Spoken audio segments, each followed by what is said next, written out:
Welcome back दोस्तों, आप लोग का चैनल अपने क्लासरूम में। आज हमें पीपीआई का फर्स्ट सम सॉल्व करना है। क्वेश्चन नंबर 1 सॉल्व करना है हमारे क्वेश्चन लिस्ट में से। जो चीज़ें हमने अभी तक सीखा है, बेसिक कॉन्सेप्ट एसआर कैसे निकालते हैं एंड कौन से एक्सपेंसेस कौन से रेशियो में डिवाइड होते हैं, वो सारी चीज़ें हम लोग आज यहाँ पे प्रैक्टिस करने लिए यूज़ करने वाले हैं। ओके, चलो देखते हैं। The promoters of the proposed new company Zero Limited purchased a running business on 1st January 2017 from Antonio. The new company was incorporated on 1st May. ये डेट बहुत ज़्यादा इंपॉर्टेंट है अपने लिए कि इनकॉर्पोरेट कब हो रहा है, 1 मई को। ध्यान रखना, जो अकाउंटिंग ईयर है इसके बीच में यहाँ पे ये क्या हो रहा है, इनकॉर्पोरेट हो रहा है 1 मई को। The profit and loss account for the year ended 31st December 17 was as under. Year ended 31st December, मतलब इस क्वेश्चन में अकाउंटिंग ईयर क्या बना आपका, जनवरी से लेके दिसंबर तक। क्या, जनवरी से लेके दिसंबर। बहुत सारे एक्सपेंसेस और इनकम कुछ दिए हुए हैं, कुछ फॉलोइंग इंफॉर्मेशन यहाँ पे अवेलेबल है। सबसे पहले इस क्वेश्चन में आपको पता करना है कि हमारा अकाउंटिंग ईयर क्या है, अप्रैल टू मार्च है या जनवरी टू दिसंबर है। तो हमने देख लिया यहाँ पे जनवरी टू दिसंबर है। फिर आपको चेक करना है कि इनकॉर्पोरेशन डेट क्या है। तो इनकॉर्पोरेशन डेट इन लोगों ने 1 में ही बोला हुआ है। ओके, फिर हमें रेशियोज देखना है कि रेशियोज के लिए क्या क्या डेटा अवेलेबल है। तो देखो यहाँ पे sales up to 13th April was 6 lakh out of total sales 30 lakh. पूरे साल भर का सेल्स 30 लाख है, जिसमें से 6 लाख जो है आपका अप टू अप्रैल, मतलब हो सकता है प्री का होगा, तो बैलेंस अपना पोस्ट का होगा। मतलब ऐसा कुछ हम लोग इस डेटा के हिसाब से हम लोग सेल्स रेशियो फाइंड आउट करेंगे। परचेस का वैसे कुछ डेटा दिया हुआ है, तो इसके थ्रू हम लोग परचेस रेशियो फाइंड आउट करेंगे। और इंटरेस्ट पेड टू वेंडर, मतलब इंटरेस्ट के लिए interest paid to the vendor है ना, ये वाला 20,000, उसके लिए कुछ एडजस्टमेंट दिया देखेंगे हम लोग। Fine, from the above information prepare a statement of profit and loss for the year ended 31st December 17 showing pre and post incorporation profit and show will be treated as an account। ठीक है, अलग अलग show करना है। सबसे पहले देखो format कुछ ऐसा होगा आपका, और सबसे पहले ऊपर हम लोग इन द बुक्स ऑफ लिख लें, जो कि कौन है, जीरो लिमिटेड न्यू कंपनी का नाम लिखना है। ठीक है, जीरो लिमिटेड, और ईयर एंडिंग जो हमारा वो है 31st दिसंबर, आप लोग शॉर्टकट मत लिखना, 2017 इसमें दिया हुआ है। अब ना सबसे बेस्ट तरीका क्या करने का पता है, सबसे पहले जितने भी एक्सपेंसेस है ना या इनकम है उसको लिख देने का यहाँ पे, समझ रहे हो। जिस पे एडजस्टमेंट है उसके लिए स्पेस छोड़ देने का, और जिस पे एडजस्टमेंट नहीं उसको डायरेक्टली 1 बाय 1 यहाँ लिख देने का पहले। अच्छा चलो लिख लेते हैं। पहले क्या है, रेंट, रेट, इंश्योरेंस, इलेक्ट्रिसिटी। अच्छा, इनकम में दो चीजें इस बार, इनकम में दो, जो क्रेडिट वाला इनकम होता है ना, तो ग्रॉस प्रॉफिट और डिस्काउंट रिसीप्ट। तो पहले इधर आ जाएगा अपना ग्रॉस प्रॉफिट, और सेकेंड वन है डिस्काउंट रिसीप्ट। ओके, फिर इनके अमाउंट जो है टोटल में लिख देने, क्योंकि इसके ऊपर कोई एडजस्टमेंट नहीं है। तो इनके अमाउंट हमें दिए थे 3 लाख एंड इसका है 12,000। ठीक है, इनके अमाउंट जैसे क्या वैसे हमने पहले टोटल में लिख दिया। अब एक्सपेंसेस में देखो, rent, directing, setting fees, preliminary, selling, interest. ठीक है, तो 1 बाय 1 वो सब भी लिख लिया जाए। तो रेंट, इंश्योरेंस एक्सेट्रा। फिर सेकेंड था अपना डायरेक्टर,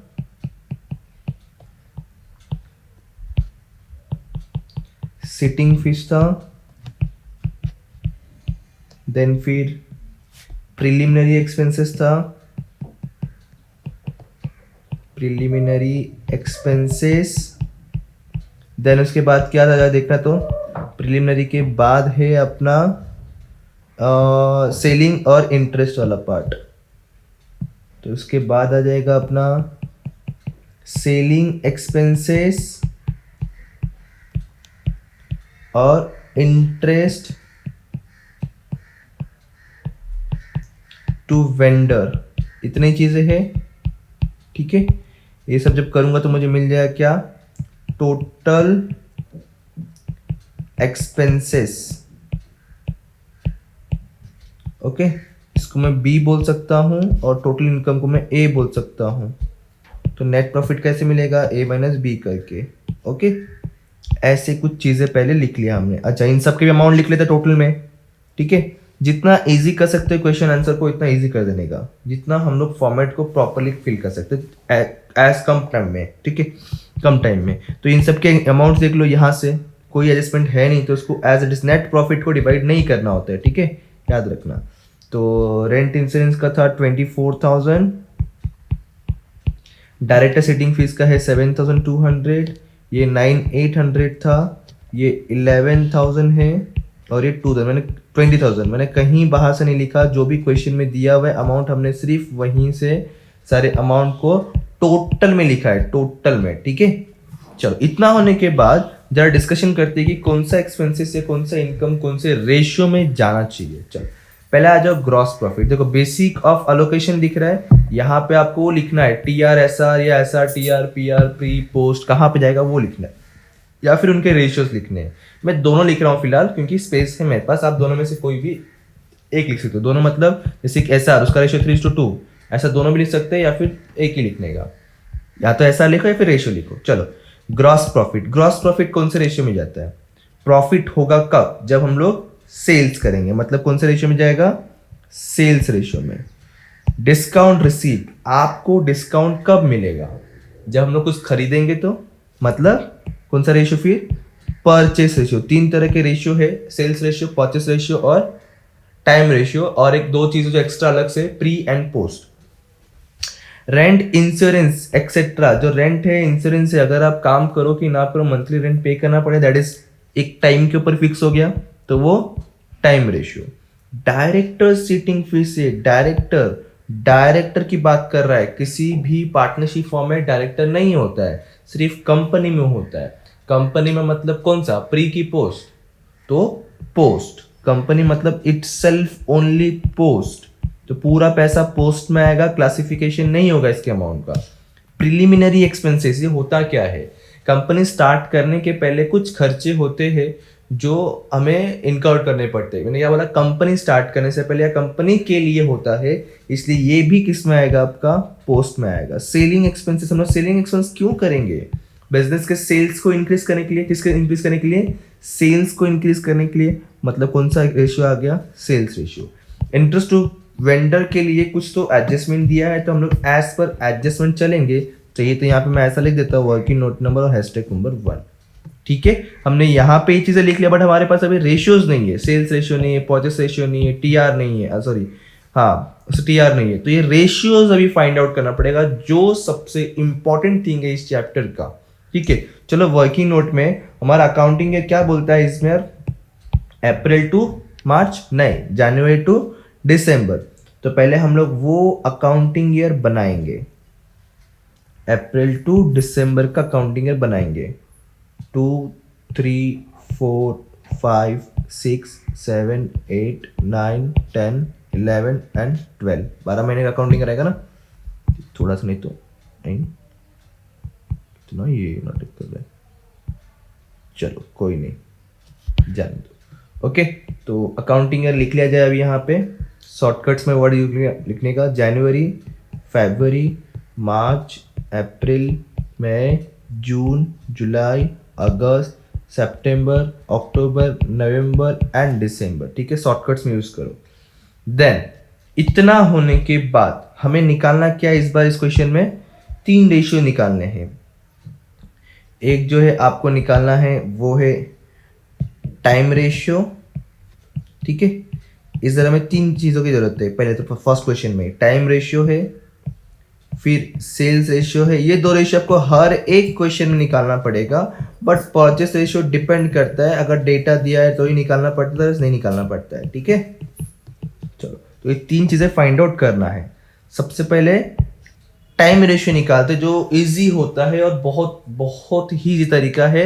हमें सिर्फ अकाउंटिंग लिखना है और इसका इनकॉर्पोरेशन डेट पता करना है, इनकॉर्पोरेशन डेट। तो क्वेश्चन में देखो, इनकॉर्पोरेशन डेट आपको क्या बोला इन लोगों ने?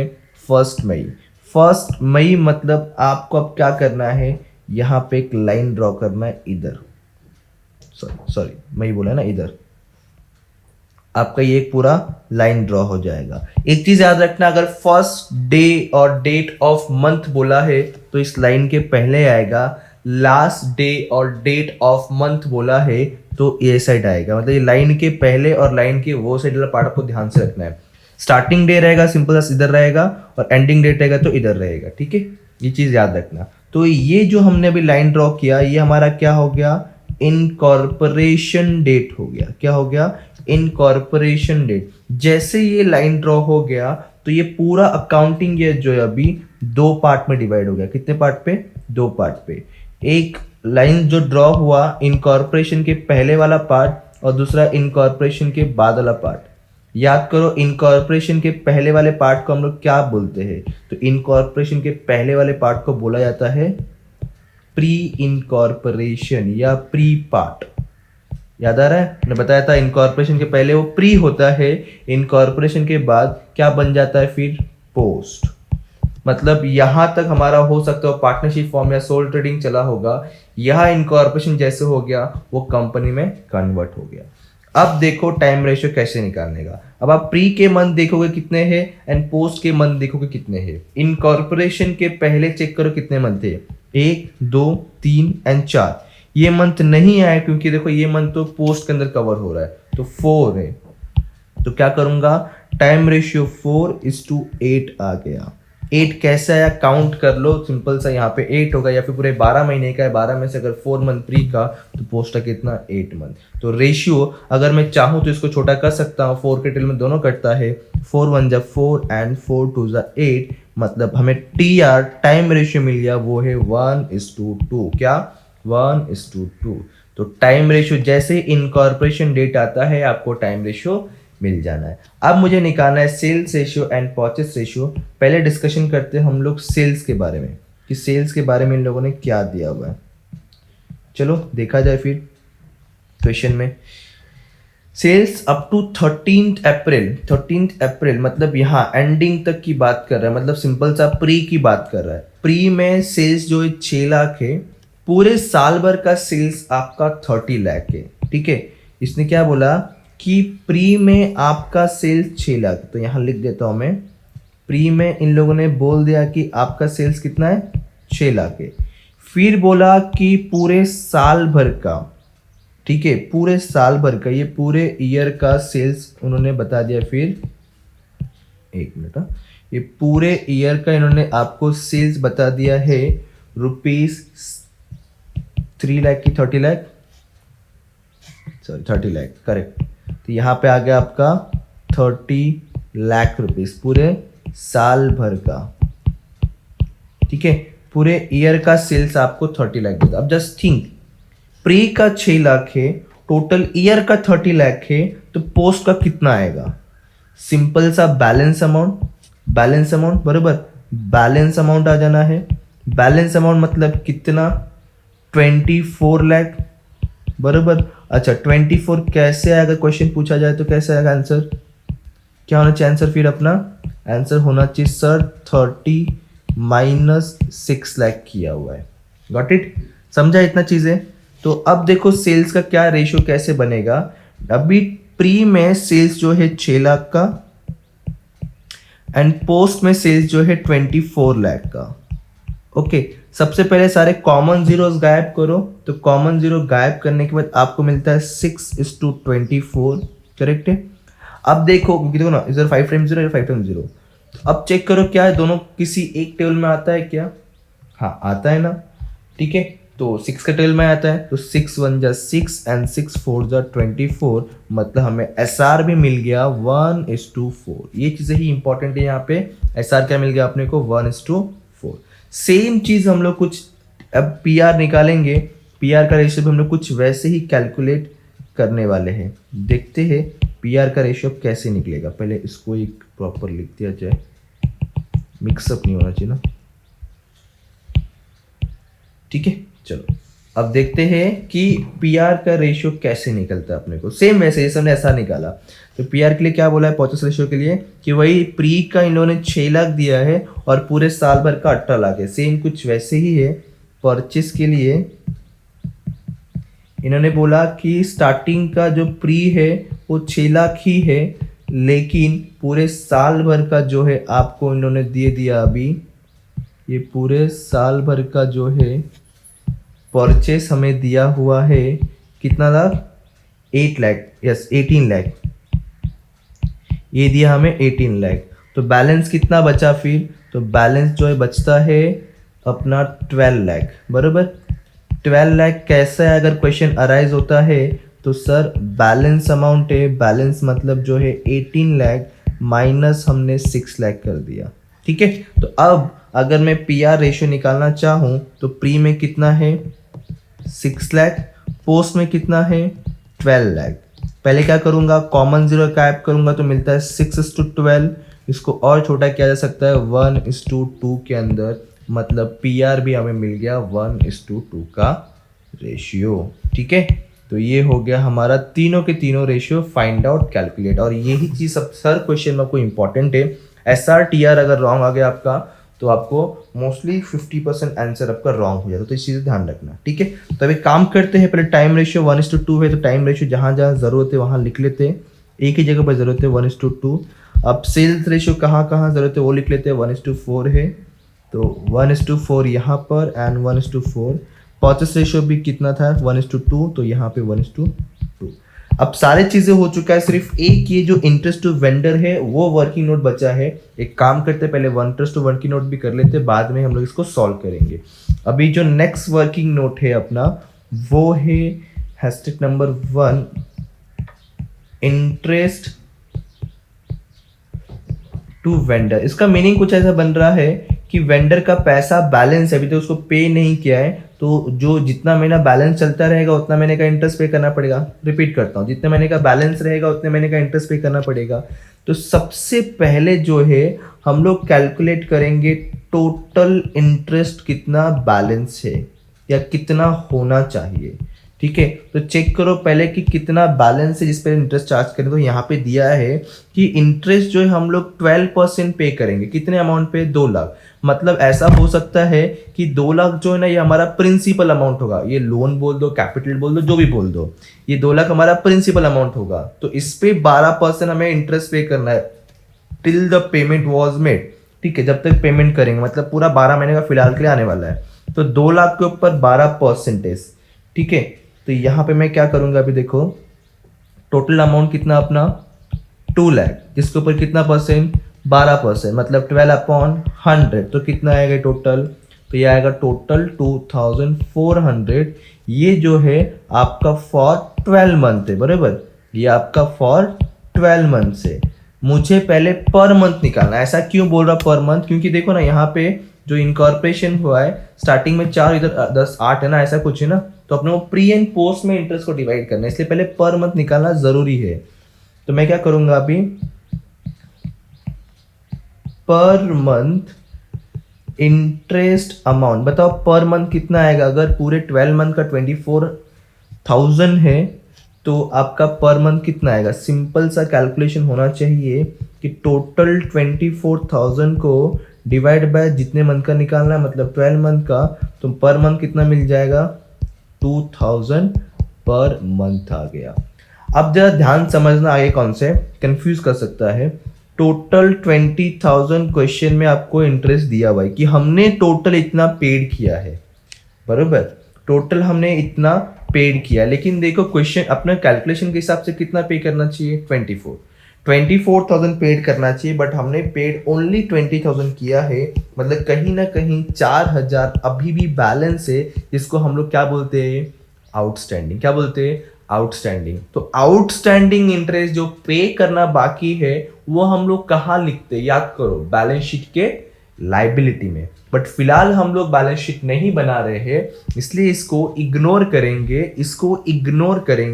एंड हमें जो है 20,000 और 2,000 के कैलकुलेशन को यूज करना है। तो कैसे करेंगे, ध्यान देना। टोटल 20,000 हमें प्री एंड पोस्ट में डिवाइड करना है। तो सबसे पहले मैं 2 पार्ट कर देता हूं इनका। पहला तो आ जाएगा प्री वाले कॉलम में, दूसरा पोस्ट वाले कॉलम में। तो कभी भी जब ऐसा कुछ होता है ना कि पूरा पेमेंट 24 ज्यादा है बट पेमेंट कम किया है, सॉरी, तो हम लोग हमेशा क्या करते हैं, पहले तो पहले वाले मंथ का पेमेंट करते हैं, स्टार्टिंग वाले मंथ्स का, फिर बाद में एंडिंग का बैलेंस रखते हैं। तो कुछ वैसा ही करने वाले अभी भी हम लोग। तो पहले देखो प्री में कितने मंथ्स थे अपने पास, पीछे हमने कैलकुलेशन किया यहाँ पे 4 महीने बराबर। तो क्या करूंगा मैं 4 सॉरी यार 4 मंथ्स मल्टीप्लाई पर मंथ कितना है हमने कैलकुलेट किया 2000 पर मंथ है। तो प्री का कितना हो गया टोटल 8000, कितना हो गया टोटल प्री का अपना 8000 हो गया। अब अगर मैं ऐसे ही पोस्ट का कैलकुलेट करने जाऊंगा ना, देखो समझाता हूँ, अगर मैं ऐसे ही पोस्ट का कैलकुलेट करने जाता हूँ तो मैं ऐसा लिखूंगा 8 मंथ मल्टीप्लाई 2000, तो 16000 होना चाहिए, और 16 प्लस 8 इज इक्वल टू 24 होता है, बट अपने पास सिर्फ 20 है।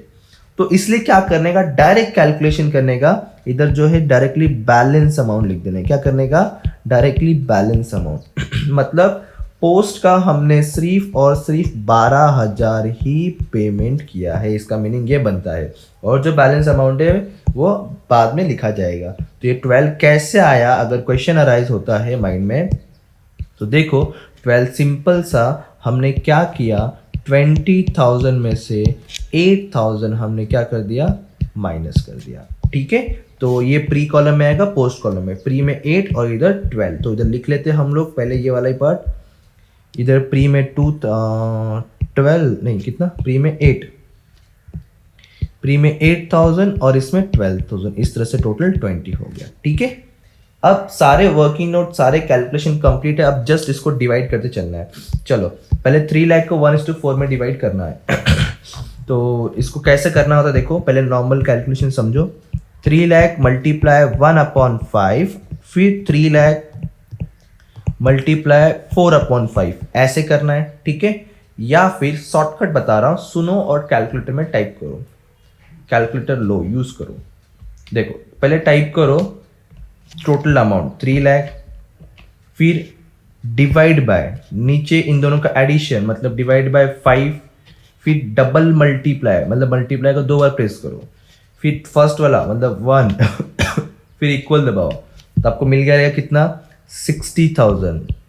अब कुछ कट नहीं मत करना, देखो आपको कैलकुलेटर डिस्प्ले अभी भी 60,000 हो रहा होगा, तो कुछ कट नहीं करना, डायरेक्ट प्रेस करो, 60 दिख रहा है बट वापस से प्रेस करो 4, फिर इक्वल दबाओ, तब को मिल जाएगा 2,40,000। ऐसे ही सब निकालना है, या फिर आप खुद से जैसे करते हैं ना 12,000 मल्टीप्लाई 1/3, 12,000 मल्टीप्लाई 2/3, वैसा करो, कैसे भी करो। और मुझे फटाफट बताओ कितना आ रहा है, 12,000 का डिवीजन कितना आ रहा है बताओ, 4,000 एंड 8,000। ओके, अब इनका टोटल जो है हो जाएगा 3,12,000, 64,000 और ये 2,48,000 टोटल इनकम हो गया अपना। अब एक्सपेंसेस को डिवाइड करते हो 24,000 ना, तो 8 और 16 आएगा। आप लोग क्रॉस वेरीफाई करो अमाउंट का डिवीजन, जो क्लासिफिकेशन कर रहा हूँ मैं।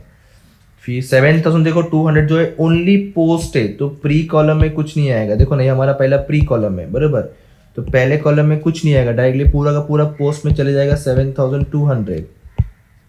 ये भी पोस्ट बोला हुआ है, मतलब इधर भी कुछ नहीं आएगा, पूरा का पूरा 9,800।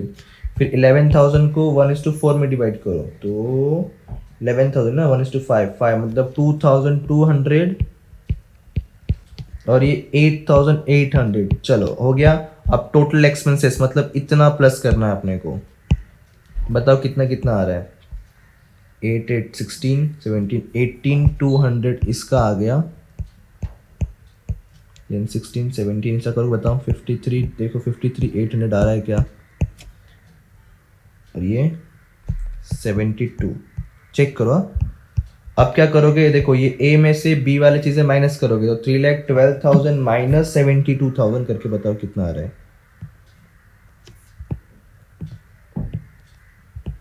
पहले का कितना 2,40,000, सेकेंड का 45,800, थर्ड का 1,94,200। ओके, अब जरा इन दोनों को प्लस करके देखो, आपको ये इक्वल मिलेगा, मतलब 2,40,000 इज इक्वल टू दोनों प्लस एडिशन मिलेगा।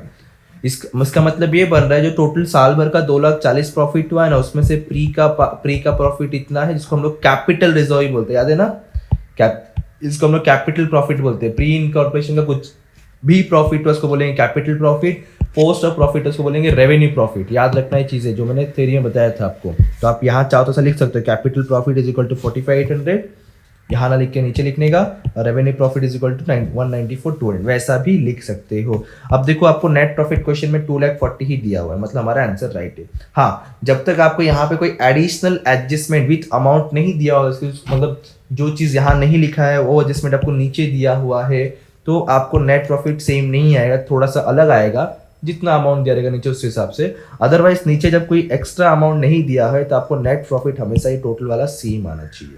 ओके, ये हुआ हमारा फर्स्ट सम। आप लोग ये प्रॉपर लिख लो। नेक्स्ट सम्स भी कुछ ऐसे ही सॉल्व करने हैं, तो रेडी रहना। अब मिलेंगे नेक्स्ट वीडियो नेक्स्ट लेक्चर, तब तक ध्यान रखो। Thank you so much, bye bye, जय हिंद दोस्तों।